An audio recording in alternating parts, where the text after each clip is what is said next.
Guys, how are you all. तो आज के इस लेक्चर में हम लोग चैप्टर नंबर 2 एटॉमिक स्ट्रक्चर में पॉलीज एक्सक्लूजन प्रिंसिपल इसको डिस्कस करेंगे। इसके स्टेटमेंट शॉर्ट क्वेश्चन आंसर्स में पूछे जाते हैं। State Pauli's exclusion principle, state aufbau principle. तो ये सारे शॉर्ट क्वेश्चंस के लिए इम्पॉर्टेंट हैं। तो without wasting our time let's get started. Pauli's exclusion principle का स्टेटमेंट है, in an orbital of an atom no two electrons can have the same set of 4 quantum numbers, at least 1 quantum number must be different. Quantum numbers हम लोग पढ़ चुके हैं। अगर आपने मेरी वो वीडियो नहीं देखी है तो जाके पहले क्वांटम नंबर्स अंडरस्टैंड कीजिए। सबसे पहला क्वांटम नंबर हमारे पास होता है n, जो हमें ये बताता है एनर्जी लेवल्स को। एनर्जी लेवल हमें बताता है। L हमारे पास एजीम्यूथल क्वांटम नंबर होता है जिसकी वैल्यू n पर डिपेंड होती है।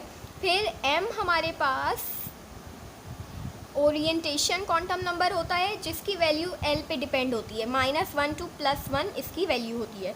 और S हमारे पास स्पिन क्वांटम नंबर होता है। सही है। अब इस प्रिंसिपल में पॉली क्या कह रहे हैं कि एटम का जो ऑर्बिटल है उसमें 2 इलेक्ट्रॉन्स के पास 4 क्वांटम नंबर्स होते हैं, उनमें से एक क्वांटम नंबर डिफरेंट होना चाहिए।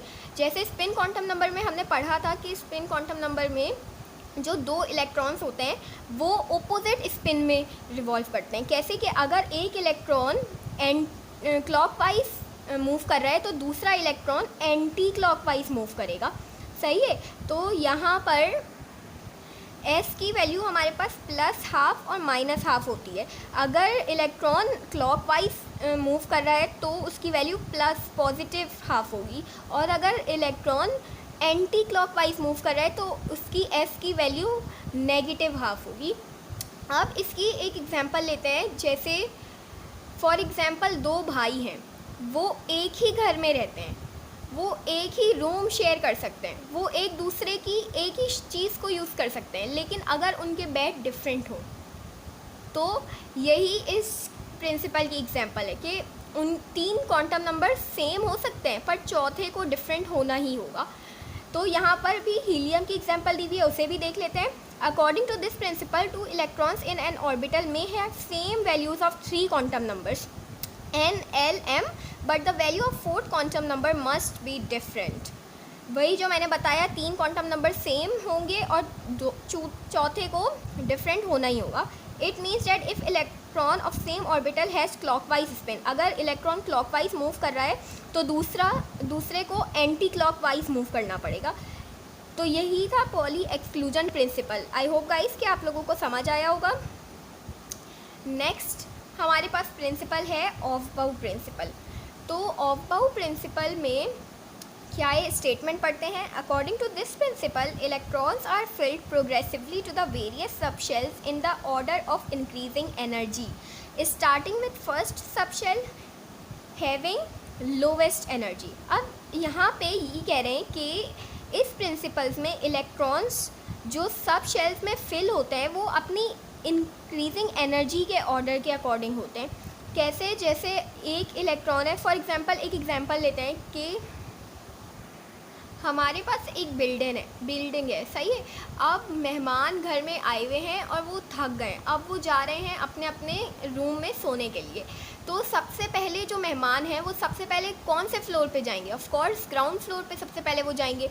जब ग्राउंड फ्लोर फिल हो जाएगा तो फिर मेहमान फर्स्ट फ्लोर पे जाएंगे। ऐसा तो नहीं है कि वो लास्ट फ्लोर पे पहले जाएंगे फिर लास्ट फ्लोर से जो है सारे फ्लोर्स एक एक करके भरना शुरू होंगे। नहीं, सबसे पहले मेहमान ग्राउंड फ्लोर पे जाएंगे, फिर जब ग्राउंड फ्लोर फिल हो जाएगा तब वो फर्स्ट फ्लोर पे जाएंगे, फिर सेकंड फ्लोर, थर्ड फ्लोर। इसी तरह से ऑफबाउ प्रिंसिपल में भी होगा कि जो इलेक्ट्रॉन्स हैं वो फिल होंगे सब शेल्स में उनकी एनर्जी के according.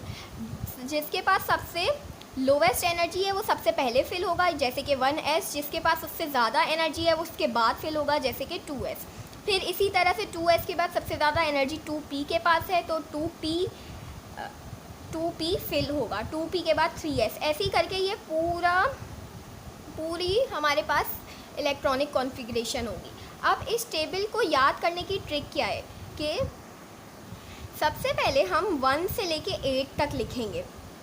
1s, 2s, 3s, 4s 5s 6s 7s 8s।